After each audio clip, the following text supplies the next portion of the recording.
¿Qué tal, Mercedes? ¿Cómo andamos? Hola, profe, ¿qué tal? Bien, bien, bien. Vos sabés que hubo aparentemente una confusión.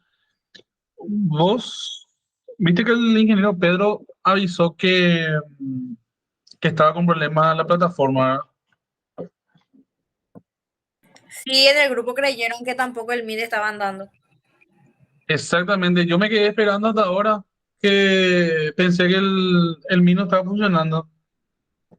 Yo justamente le escribí al privado, le pregunté y que se va a suspender la clase. Le dije, pues estoy esperando acá. Y me dice, no, no, la plataforma lo que estaba con problema, el mío está funcionando. Le dije, y le dije, a mí me escribieron varios para preguntarme justamente y yo, el tipo me decía, avísame, profe, para poder arrancar la clase, ¿verdad? Y que todo realmente entendimos que el tipo que estaba con problemas y que nos iba a avisar y nos iba a decir, tipo, ahora está funcionando, pueden iniciar sus clases, algo así. ¿Verdad? Pero creo Sí, que los todo, compañeros estaban probando y dijeron que no estabas aceptando. sí, sí, Probaron sí, sí. poner el link.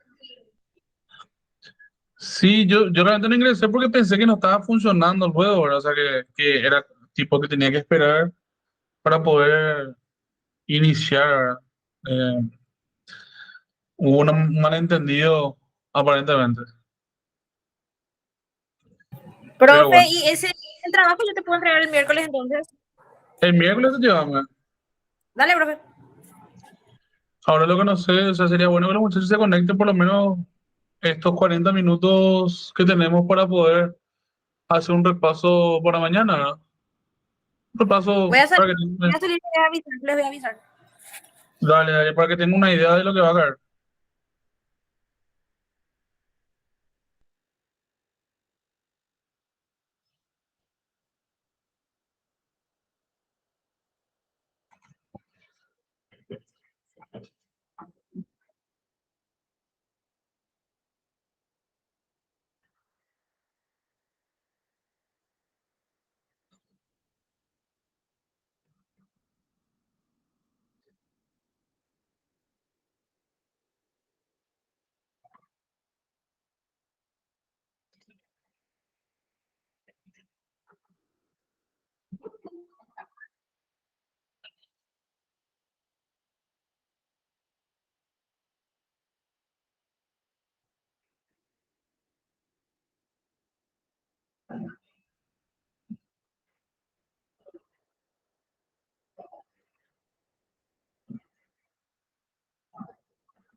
¿Qué tal? ¿Cómo andamos? ¿Todo bien?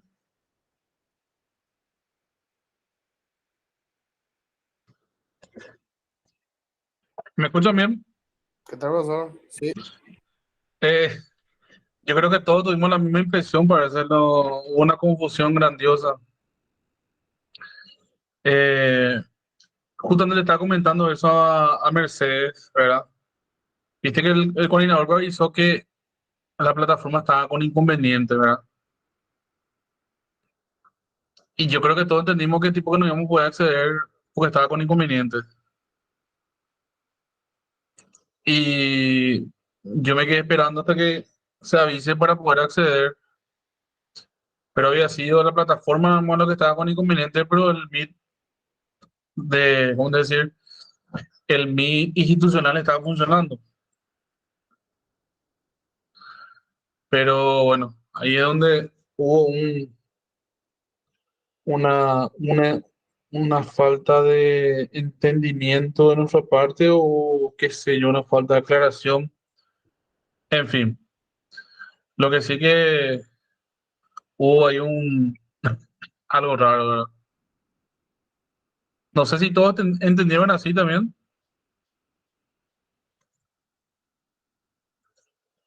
Sí, brother. Bueno, de igual forma, voy a ver un poco la lista. Ríos, Ríos, Diana Vargas.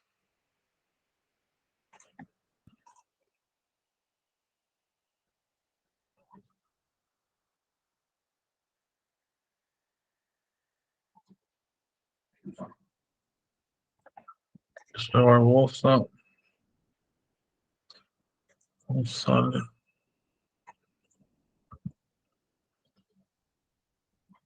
Mourinho,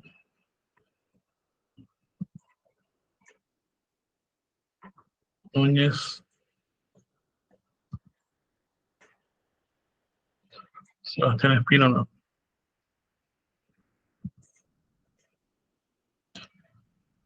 Yo creo que tampoco. Ricardo Valenzuela.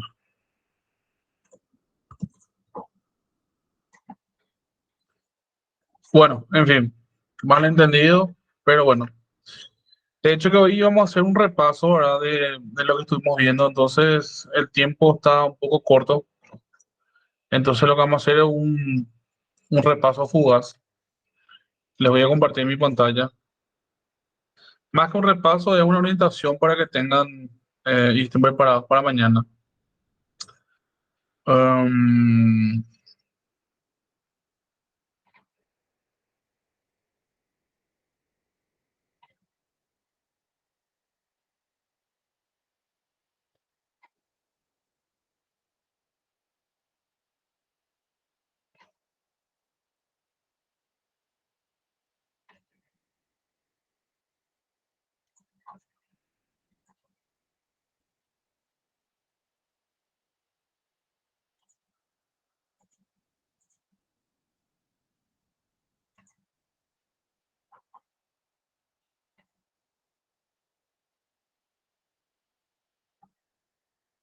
Alcanzan a ver mi pantalla, ¿verdad? Sí, brother. Ok. Nosotros tenemos dos contenidos que desarrollamos, ¿verdad? Primeramente, primeramente es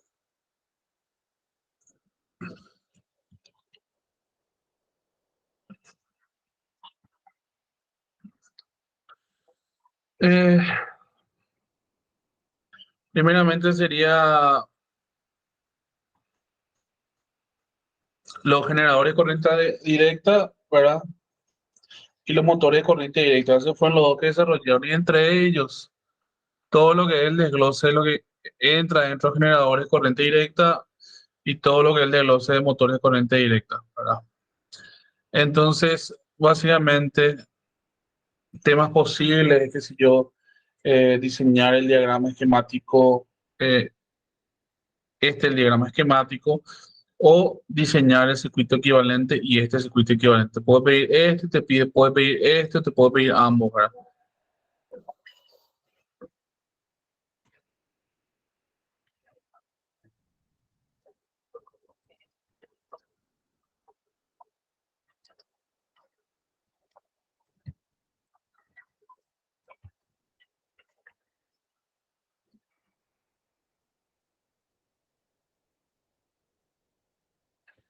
Entonces, esto para generadores en derivación, eh, Después, lo mismo para generadores en serie, ¿verdad? Para lo que sería el esquema completo, puedes ver también el circuito equivalente de generador en serie, ¿verdad? Esto tiene que ir entrenando un poquitito, viendo las características, viendo los detalles, ¿verdad? ¿Qué es lo qué es lo que está, ¿cómo te voy a decir? ¿Cuáles son las características? Uno de ellas, modo de poder dibujar, ¿verdad? Con todos los contenidos, con todas las características que requiera ambos casos, ¿verdad? Tanto el esquema completo como el circuito equivalente. Eh, Después tenemos dentro de lo que sería generadores en serie paralelo. Eh, Tenemos justamente lo que sería el esquema completo de la conexión en derivación larga. Tenemos lo que sería el circuito eléctrico equivalente en derivación larga, que es el equivalente a este. Y luego tenemos el circuito eléctrico equivalente en derivación corta. Nos puede pedir cualquiera de los tres también, ¿verdad? Cada uno con sus características y sus detalles.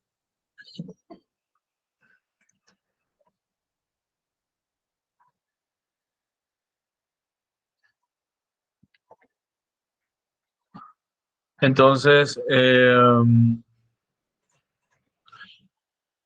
luego, si se dan cuenta, todo este contenido está relacionado con un ejemplo, con un ejercicio propuesto, ¿verdad? Luego tenemos la parte de generadores con excitación separada, sus características, también las características en vacío, generador de corriente directa, ¿verdad? Luego tenemos el efecto de la velocidad sobre las características de un generador de vibración, con o sin carga, estuvimos viendo también. La parte de regulación de voltaje, ¿verdad? Que es la regulación de voltaje, cómo se define y cuál es la fórmula y su aplicación dentro de los ejemplos, ¿verdad? Que nos da. Ejemplo 3.6, 3.7, ¿verdad? Entonces son ejercicios tipo. Y ahí básicamente termina lo que serían los generadores de corriente directa. Entonces si miramos la teoría, miramos un poco la práctica. Eh, bueno, a ver que no es tan complicado también, ¿verdad? Tenemos para los circuitos generadores en derivación. Básicamente dijimos cuando habla de IL se refiere justamente a la carga. La potencia que da siempre está relacionada con está relacionada con la carga, porque un generador está dimensionado para la carga en la que va a ser aplicada. Lo mismo ocurre justamente con la fuente, que es 250 volts, corriente directa. Por eso, a partir de la relación entre la potencia y el voltaje, nos va a dar justamente nuestra corriente de la carga. Eh, Luego, si miramos un generador, este otro ejemplo de generador de corriente directa en derivación, es muy similar al de abajo, así que los ejercicios en sí son muy similares, ¿verdad? Cuestión de ir practicando un poco. Luego, cuando hablamos de generadores en serie, van a ver que una de las características principales, y es una consulta justamente que me hicieron ayer y le dije que había un ejercicio muy similar. ¿Por qué? Porque cuando se habla de un suministro de corriente nominal a la velocidad nominal y voltaje nominales en un generador con conexión en serie, se da la situación donde el ID es igual a cero. Cuando habla ID, es la corriente del diversor. Entonces, si acá tenemos la corriente de la carga y tenemos la corriente de la armadura, la corriente de la carga es el IL, que es igual a 80 amperes.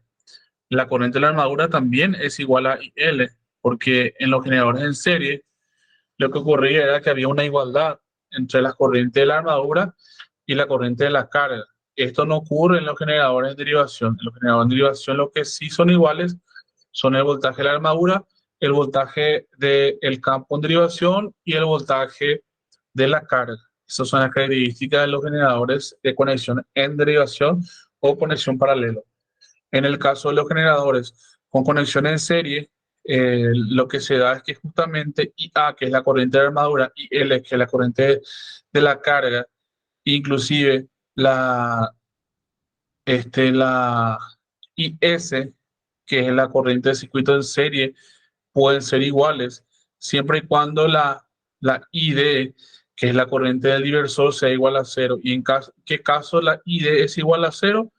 Cuando se trabaja el suministro de corriente nominal a la velocidad nominal. Entonces, si es suministro de la corriente nominal a la velocidad nominal y el ejercicio nos pide la corriente en el diversor, ¿cuál es la respuesta a esto? Que para corriente nominal, la velocidad nominal y el voltaje nominal, ID es igual a cero. Fin. Esa es la respuesta. Conocimiento Profe, teórico, sí.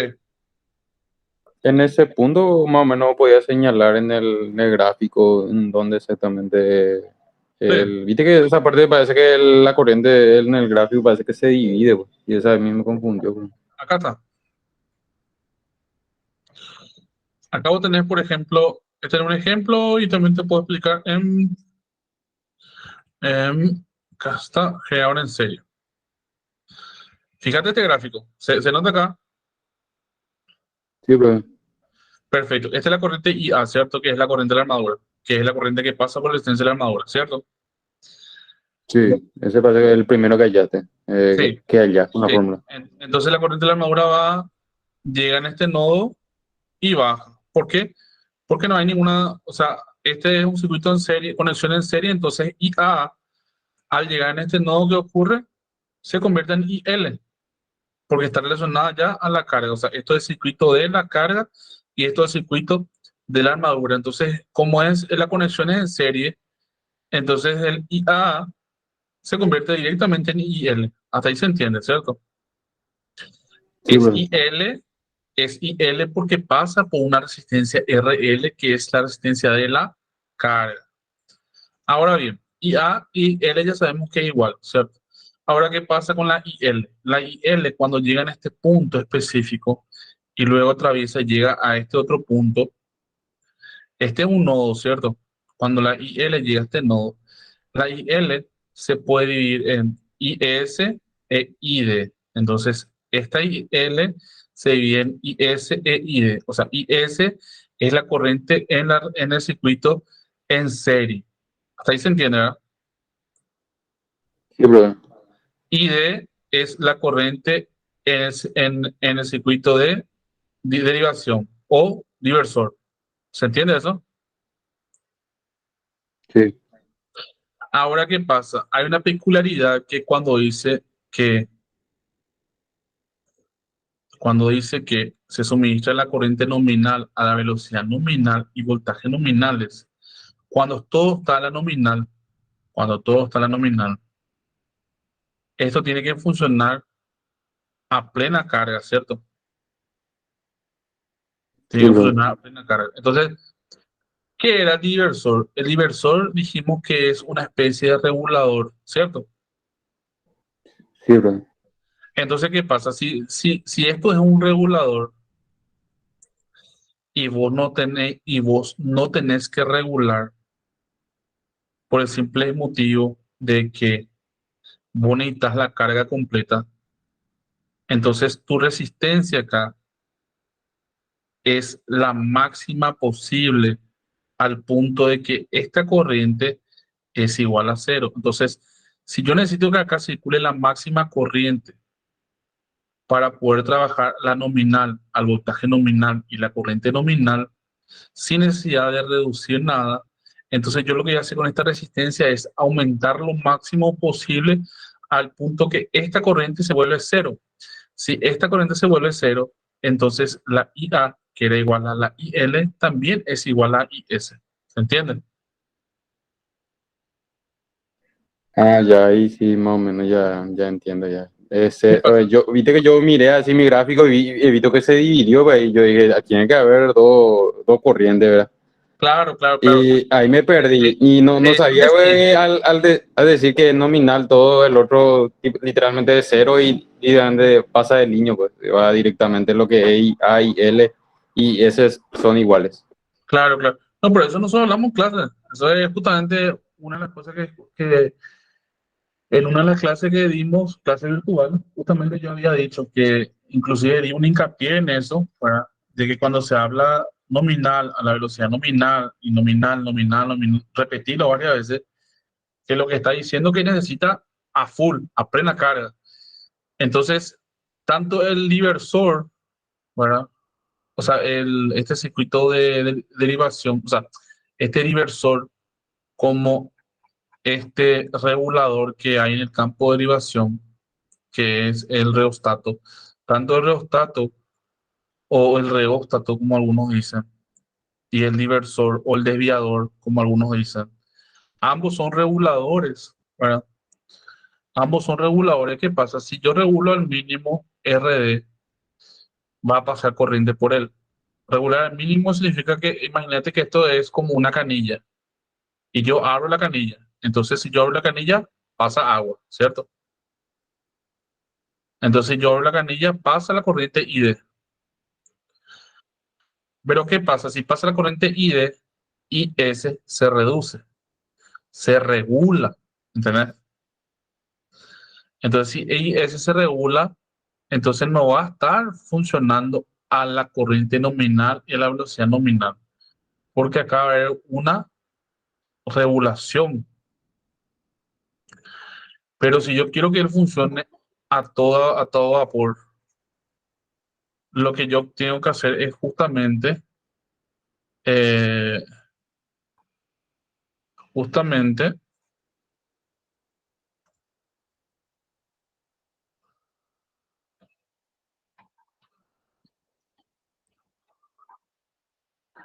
si yo quiero que funcione a todo vapor, yo lo que tengo que hacer es aumentar tanto la resistencia, o sea que cerrar la canilla para que la corriente en D no pase. Y si no pasa, entonces la corriente es cero. Entonces, si no pasa acá, esto siempre va a buscar el camino más fácil. ¿Y cuál es el camino más fácil? RS. Entonces, solamente va a pasar la corriente por RS. Y a esta corriente se le llama IS. Entonces, todo lo que llega en IL, al llegar en este nodo, no puede ir hacia abajo ni un chiquitito. Entonces, todo pasa por arriba. Entonces, así IA es igual a IL, que es igual a IS. Estos tres son iguales cuando se suministra la corriente nominal a la velocidad nominal y el voltaje nominal. ¿Se entiende? Sí, pero entonces el ejercicio de ayer, entonces, literalmente ayer tu corriente de armadura y esa corriente de armadura era tu corriente de tu diversor, pues, creo. No, de la carga. La corriente de la Eh, armadura era la corriente de la armadura era igual a la corriente de la carga. Y cuando te pide la corriente del diversor, vos decís que la corriente del diversor es igual a cero porque opera corriente nominal a la velocidad nominal y voltaje nominal es ID es igual a cero. Entonces, si ID es igual a cero, entonces IS es igual a IA. ¿Entendés? O sea, la corriente del serie es igual a la corriente de la armadura. Entonces, si la corriente en serie es igual a la corriente de la armadura, ahí eso nos permite hallar justamente el voltaje entre terminal y la armadura, donde el voltaje entre terminal y la armadura es VA, que es igual a VL más IS por RS. Ahora bien, IS es igual a IA, que es igual a IL, por el simple motivo de que ID es igual a cero. Entonces, IS también es, en este caso, 80 amperes. ¿Se entiende? sí, Bruno. ¿El resto qué tal? ¿Se comprende? ¿Dudas? De momento no, profe. Ok. Entonces, después hablamos de los generadores compuestos, de corriente directa, de dirección larga, la misma cosa, bastante sencillo, la misma cosa de abajo.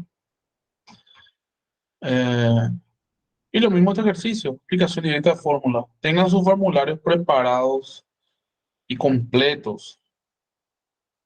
No lleguen ahora al examen y después digan no tengo formulario y se aplazan por no tener algo tan sencillo como un formulario. Hay docentes que no permiten formulario, aprovechen que yo sí permito utilizar formulario, entonces eso es una ventaja para ustedes, entonces aprovechen, no lleguen y digan no tengo formulario, pues eso es una vergüenza. Luego, después tenemos eh, generadores con excitación separada, ¿verdad?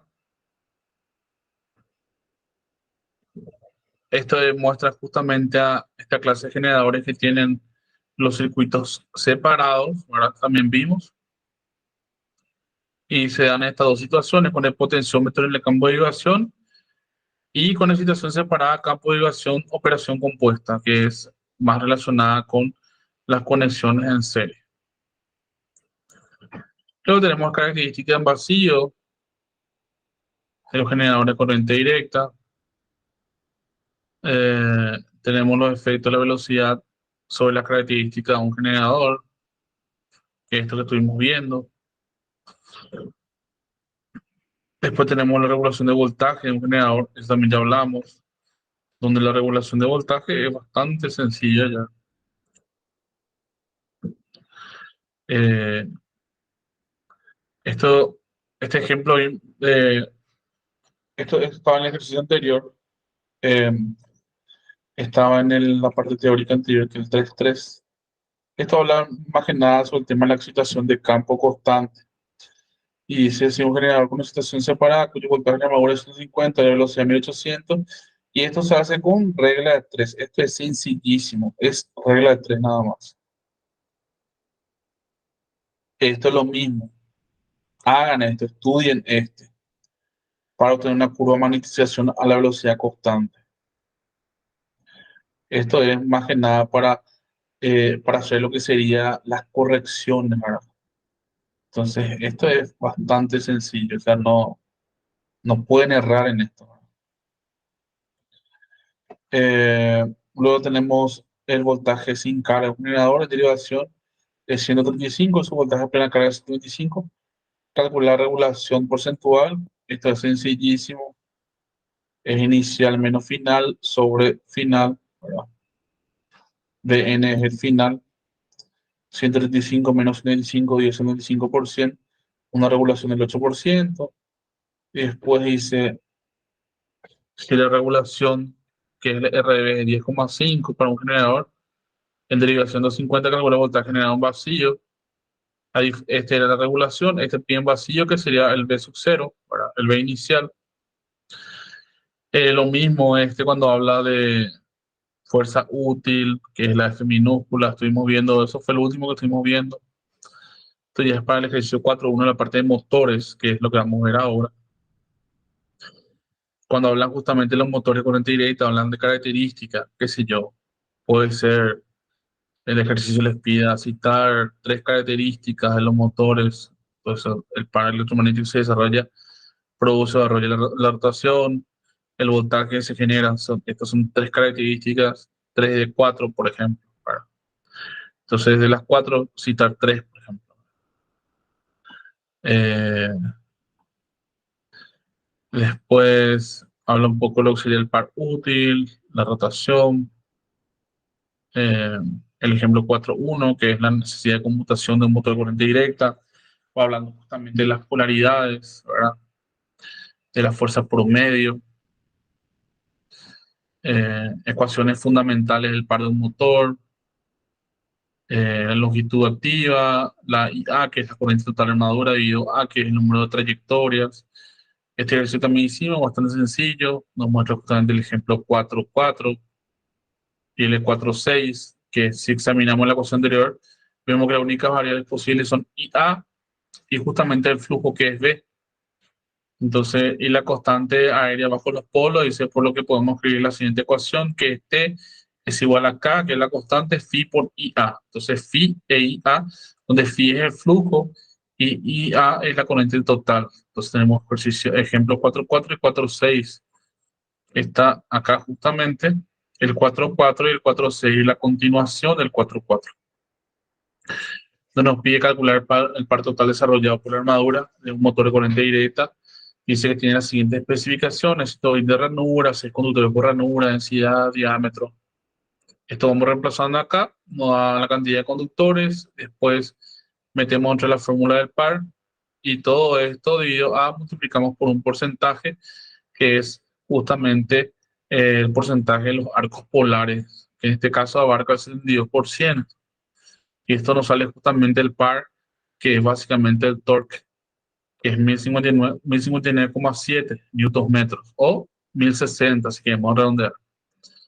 Y después dice, si un motor de corriente directa desarrolla un par 150 y se sujeta a una reducción del 10% en un flujo de campo, lo cual produce un aumento del 50% de la corriente de la armadura. Ahora bien, ¿qué ocurre?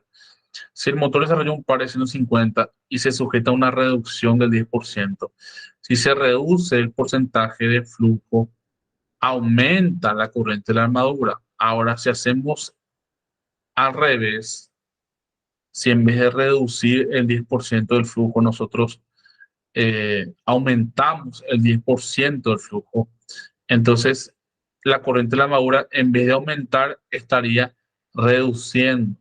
Podría ser el 50% o no, dependiendo del ejercicio. Entonces, si dice que hay una reducción del 10%, entonces, ¿qué ocurre? Del 100% que teníamos en la condición original, se reduce al 0,9. Ahora, si dice un aumento del 10%, entonces el 100%, el estado nuevo sería 1,1. O sea, tiene un aumento del 10%.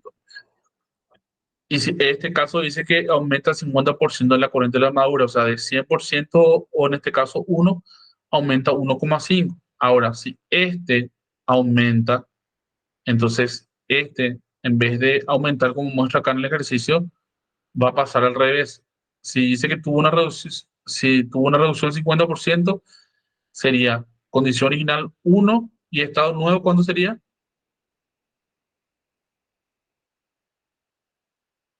A ver si me están siguiendo. ¿Cómo, profe? Menos, Voy a, profe. Cero. voy a repetir. El motor desarrolla un par de 150 newtons metros, ¿cierto? Ese es el par que es T. Vos te pide el par nuevo con aplicando justamente estas modificaciones. El flujo es inversamente proporcional a la corriente. Se aumenta el flujo para poder, se aumenta el flujo, tiene que disminuir la corriente. Y si reduce el flujo, tiene que aumentar la corriente. O sea, una reducción del flujo hizo con que haya un aumento del 50% de la corriente. Ahora, si en caso contrario, si yo tengo, en vez de una reducción del 10% del flujo, yo tengo un aumento del 10% del flujo, ¿qué va a ocurrir con la corriente? En vez de aumentar, va a reducir. Entonces, en la condición original, si yo el flujo tenía 100%, o sea, tenía 1, y acá dice que hubo una reducción del 10%, entonces quiere decir que 1 bajó a 0,9, 0,9. que es 90%. Ahora, si hacemos, si el ejercicio decía, tuvo un aumento del 10%, condición original iba a ser 1. ¿Y el estado nuevo cuánto sería? 0,9. Menos. No. Si dice que este dice reducción del 10%, si dice aumento del 10%, ¿cuánto sería el estado nuevo acá? 110% o algo así. Sí, 1,1. ¿Nada? ¿Sí ya? ¿Se entiende? Sí, profe. El ejercicio dice que si se redujo 10%, aumenta 50 en la corriente de la armadura. Ahora, vamos a ir al revés. En el caso hipotético que haya un aumento del 10%, dijimos que uno va a 1,1, que sería 110, ¿cierto? Sí, profe. Y la corriente, si acá hay un aumento, entonces la corriente tiene que Tiene que reducirse. bajar. Entonces, vamos a hacer el caso hipotético que haya una reducción del 50%. Entonces, en vez de 1, ¿cuánto sería el estado nuevo? 0,5. 0,5. ¿Se entiende? Así Sí, nomás. profe. No hay complicaciones. Es lógica nomás. Bueno, perfecto. Luego, nos da justamente la velocidad del motor, cómo funciona la fuerza contraelectromotriz y el flujo. Nos da para dos sistemas, ¿verdad? Uno donde el flujo es medido en Webers, ¿verdad? Y luego la velocidad nos da para el sistema inglés, donde se utiliza justamente revoluciones por minuto o RPM. Y tenemos el sistema internacional o SI, donde se utiliza la W, que es para radianes sobre segundo, ¿verdad? Entonces dice, pero la fuerza contra el automotriz de un motor incluye la caída de voltaje en la escobilla y nos da justamente la ecuación general. Esto a tener en el formulario. Habíamos visto que de esta ecuación nosotros sacamos justamente la velocidad tanto para el sistema internacional como para el sistema inglés, haciendo justamente una igualdad, ¿verdad? Nos teníamos que la S era K phi S, entonces sustituíamos S, entonces con respecto a la E, que es la fuerza contra electromotriz, y nos da justamente que W era igual a K phi o S es igual a todo esto sobre K phi. En el caso S sí es K phi, pero si tenemos W sería K' phi. ¿Se entiende? Estoy relacionando esto con esto o con esto. Esto vimos también en la clase. Entonces, la ecuación fundamental de la velocidad del motor de corriente directa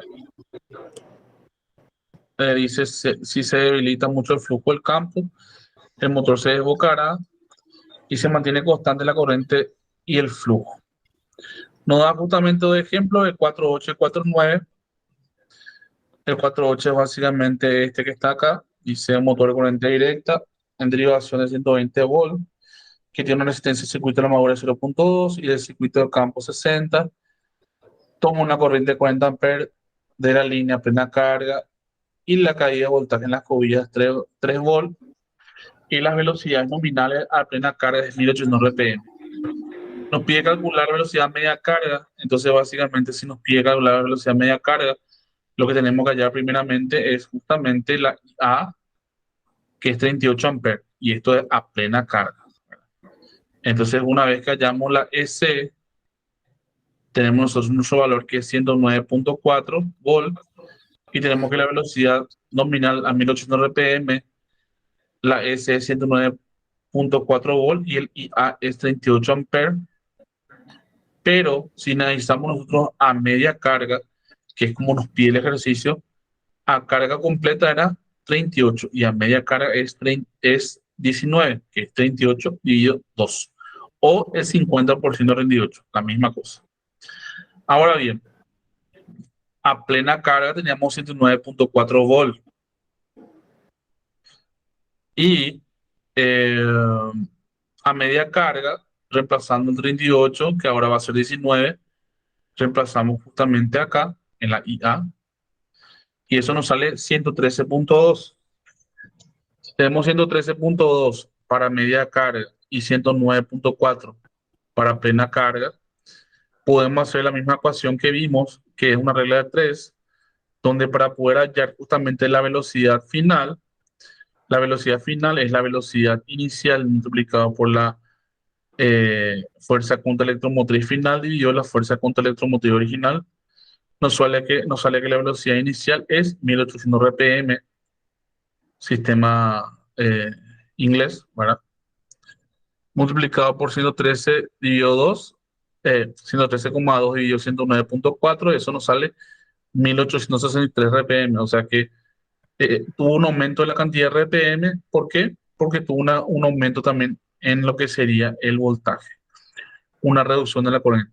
Se reduce la corriente, aumenta el voltaje y aumenta los RPM. Si yo aumento la corriente, se reduce el voltaje y se reduce el RPM. La corriente es inversamente proporcional al voltaje e inversamente proporcional a la velocidad. Cuanto mayor la corriente, menor la velocidad. Por eso es que los motores, cuanto mayor caudal, o sea, más carga trabaja el motor, gira más lento. Por eso es que las turbinas de Itaipú giran lento porque producen grandes cargas.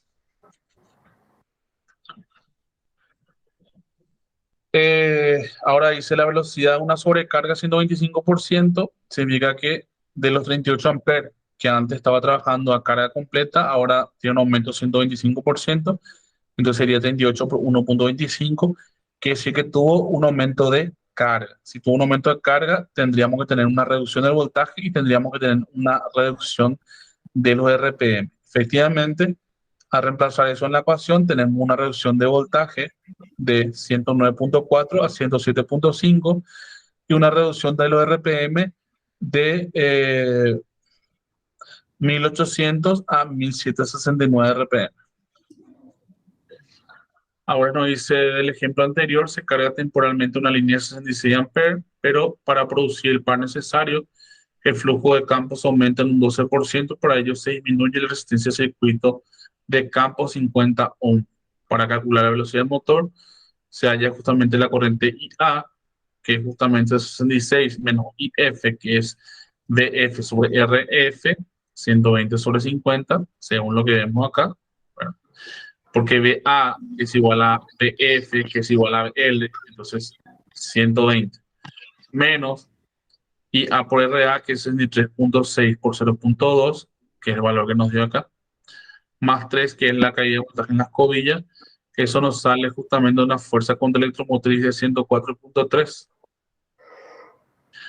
Entonces él dice que justamente si aplicamos la misma fórmula que vimos hace rato, la única diferencia es que 104.3 sería nuestro 100%, que sería justamente el caso final, ¿verdad? Y el caso original sería el 109.4, solamente que ha aumentado a 12%, que es justamente lo que nos dice acá. Entonces eso nos sale en 1522 RPM.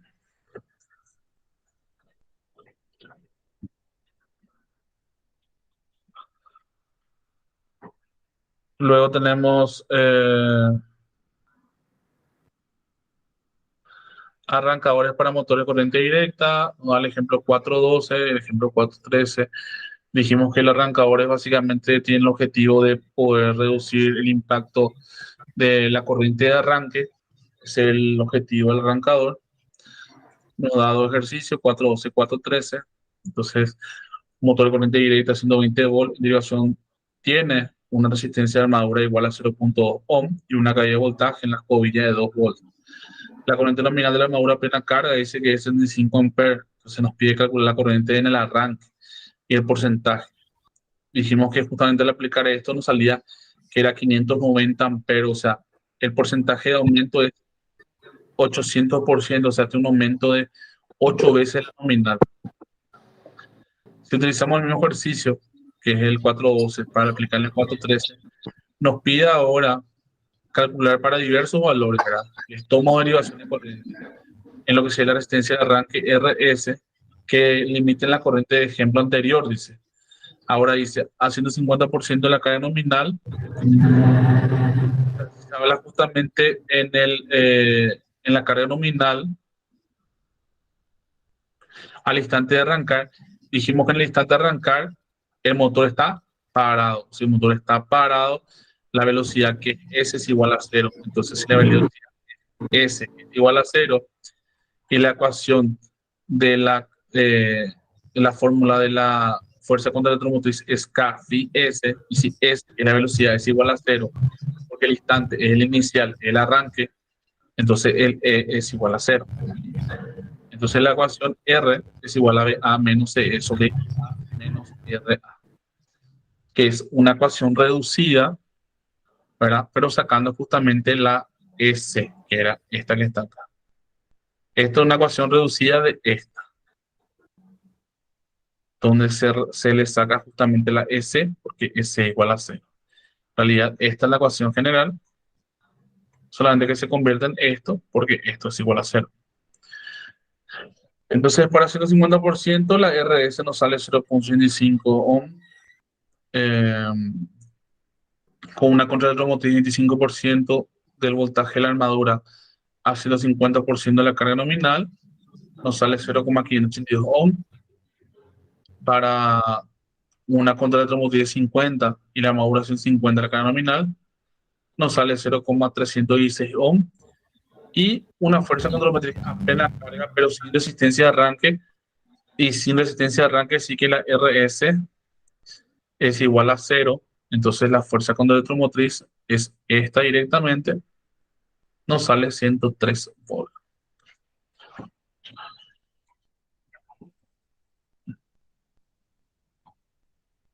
Y esta parte de acá es lo que ya no vimos. Bueno, estaremos viendo ya en la siguiente clase. Y eso sería todo.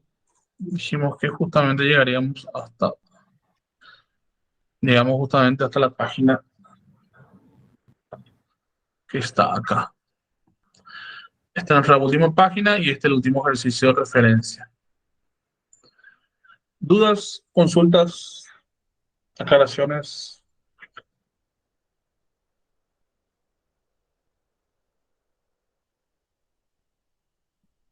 De momento no.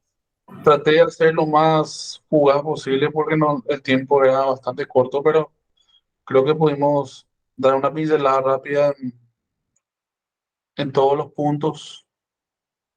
Teoría no hay caso, teoría hay que leer, pero ejercicios es cuestión de ir practicando, ¿verdad? Pero por lo menos pudimos ir viendo las características, los detalles, todo lo que hay que tener en cuenta para poder desarrollar. Entonces, consulto nuevamente alguna duda, algo que quieran aclarar. Creo que a todos les puse presente a todos los que están acá ahora. Bueno, entonces, si no hay ninguna duda, nos vemos mañana. Estaríamos iniciando a las 7 de la tarde. Pueden llegando antes para ir acomodándose. La idea que lleguen a las 6, ¿verdad? Ese es el horario. Y se vayan acomodando, entonces arrancamos a las 7 puntualmente. ¿Estamos? Dale, profe, excelente. Dale, dale. Nos vemos. Chao, chao.